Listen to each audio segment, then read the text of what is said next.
ഇന്ന് വാട്സപ്പ് തുറന്നപ്പോ പരിചയമില്ലാത്ത നമ്പറിൽ നിന്ന് ഒരു മെസ്സേജ് വന്ന് കിടക്കുന്നു. നോക്കിയപ്പോ വേറൊന്നുമല്ല, എടാ ഇത് ഞാനാണ്, ഓർമ്മയുണ്ടോ എന്നെ, മറന്നോ, സുഖാണോ നിനക്ക്, എന്തൊക്കെയുണ്ട് വിശേഷങ്ങൾ എന്നൊക്കെ ചോദിച്ചിട്ട്.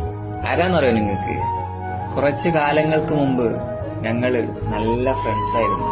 നല്ല ഫ്രണ്ട്സ് എന്ന് പറഞ്ഞ കട്ട ഫ്രണ്ട്സ്, എന്ത് കാര്യത്തിനും കൂടെ നിൽക്കുന്ന ഫ്രണ്ട്സ്. പെട്ടെന്നൊരു ദിവസം അവള് മിണ്ടാതായി, മൈൻഡാക്കാതായി. കാര്യം ചോദിക്കുമ്പോ ഒന്നും പറയൂല, എക്സാം അല്ലേ, ഞാൻ പഠിക്കുകയാണ്, ഇപ്പൊ ഓൺലൈനിൽ അധികം കയറാറില്ല എന്നൊക്കെ പറയും. ഒരു ദിവസം മെസ്സേജ് അയച്ചപ്പോ പറയാണ്, ഇനി എനിക്ക് മെസ്സേജ് അയക്കല്ലേ, എന്റെ ഓന് കാണും, ഇതിൽ അവനുണ്ട്. അപ്പോഴാ ഞാൻ അറിയുന്നേ അവൾക്കൊരു പ്രണയം തുടങ്ങിയതൊക്കെ. ബെസ്റ്റ് ഫ്രണ്ടായ ഞാൻ അറിയുന്നത് അപ്പോഴാണ്. അന്ന് ബ്ലോക്കാക്കിട്ട് പോയതാ എന്നെ. ഇപ്പൊ വന്നിട്ട് അറിയോ സുഖാണോ എന്നൊക്കെ ചോദിക്കുന്നു. എന്തോ പറ്റിയിട്ടുണ്ട്, എന്താന്നാവോ.